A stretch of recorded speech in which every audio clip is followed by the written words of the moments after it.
ఓ పెద్ద నాకు తెలిసి తిప్పి కొడితే మీకు ఒక 20 మంది సపోర్ట్ చేసిరే.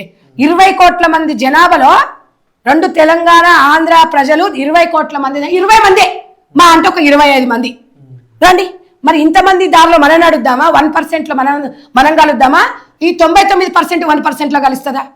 అరే ఇప్పటికైనా జరిగింది ఏం లేదు.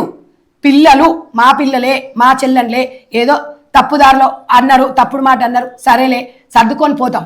ఇప్పటికైనా మీరు కేసులతోని దాంతోని ఈ ట్యాగులు చేసుకొని ఎవ్వరికి ఏం మెసేజ్ ఇవ్వలేరు. గుర్తుపెట్టుకో, కేసులు అనేది మేము పెడతాం, మాకు తెలుసు. స్కిన్ షో చేసుకోమని చెప్పేసి రాజ్యాంగంలో రాసిందా? ఏ కోర్టులో రాసింది? ఎలా రాసింది? అంటే మీరు స్కిన్ షో చేసి బయట చూపిస్తే కేసు పెట్టారనుకుంటారా? దానికి సెక్షన్స్ ఉన్నాయి, మీకు తెలుసా? ఈ ఊరు నుంచి ఆ ఊరికి ఎంత దూరమో ఆ ఊరు నుంచి కూడా ఈ ఊరికి అంతే దూరం. కానీ మీకు బాధ్యత లేదు కాబట్టి, మాకు బాధ్యత ఉంది కాబట్టి రెచ్చగొడతలే మేము. చూద్దాం, నోటీస్ రానివ్వండి. 100% నా జడ్జి గారిని అడుగుతా నేను. అయ్యా నేను గిట్లా అన్నయ్యా, మేము ఎవరు చెప్పిందో కాదయ్యా, వాళ్ళే వచ్చి సామాజిక మాధ్యమాలల్లో మా కొడుకు ఇట్లా అన్నాడు, మా కొడుకు ఈ డ్రెస్ బాగాలేదన్నాడు, ఇలా ఉంది, నక్కో మమ్మీ, చీ మమ్మీ, క్రాప్ టాప్ మమ్మీ, ऐसा नहीं पहनो मम्मी అంటే ఏ చుప్ బైట్ రే చుప్ आपको कई कुरे मेरा స్వేచ్ఛ రా मेरा స్వేచ్ఛ. ఏ స్వేచ్ఛనే? మన కడుపులో పుట్టిన మన కన్న కొడుకే చీ అన్న తర్వాత నీకు నచ్చింది అంటే మరి ఇక నేను దానికి అసలు నా దగ్గర కామెంటే లేదు చేయడానికి. అది మీరు మళ్ళీ వచ్చి మళ్ళీ ఎవరు చెప్పి నువ్వే చెప్పినావు. మేమైతే మీ బెడ్రూమ్లో మీ ఇంట్లోకి వచ్చితే మేము తొంగి చూడలేదు. నువ్వేం చెప్పినావు? నేను ఇలాగే ఉంటానండి, నగ్నంగా ఉంటానండి, మీకు ఏం కాకూడదు అంటే ఎందుకు కాదు? ఎందుకు కాదు? వాడు ఉపకారం తిన్నాడు, ఎందుకు కాదు?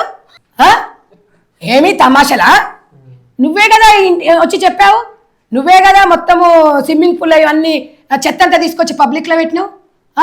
నువ్వు మందు తాగితే కిక్కు కాదు, అనసూయని చూస్తా రాదా అంటే నువ్వే చెప్పుకున్నావు. మేమన్నావా?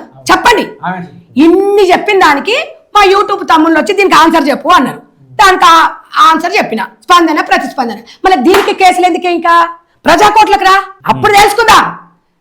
కేసులు పెడితే భయపడతాం అనుకుంటున్నావా? అంటే నోరు నొక్కుదామని చూస్తున్నారా? చెప్తూ వింటున్నావా? ఇక్కడ మహిళల మనోభావాలు చాలా దెబ్బతింటున్నాయి. మీరు అది అర్థం చేసుకుంటలేరు. మీరు ఎంజాయ్ చేయండి, మీరు హ్యాపీగా మీకు నచ్చింది వేసుకోండి, నచ్చినట్టు తిరగండి, సమాజం మీద రుద్దకండి. మేము కోరుకుంది అదే. ఇవాళ నీకు ఒక అక్కగానే సూచిస్తున్నా. ఇక కూడా నువ్వు రియలైజేషన్ కాలేదనుకో, పొద్దున్న లేస్తే ఈమెకు ఎవరు సపోర్ట్ చేస్తారా అని చూస్తుంటుంది. ఎవరన్నా ఒక సపోర్ట్ చేయగానే ఆ స్క్రీన్ షాట్ తీస్తుంది, నాకు వీళ్ళు సపోర్ట్ చేసిరని దాంట్లో పెట్టుకుంటుంది.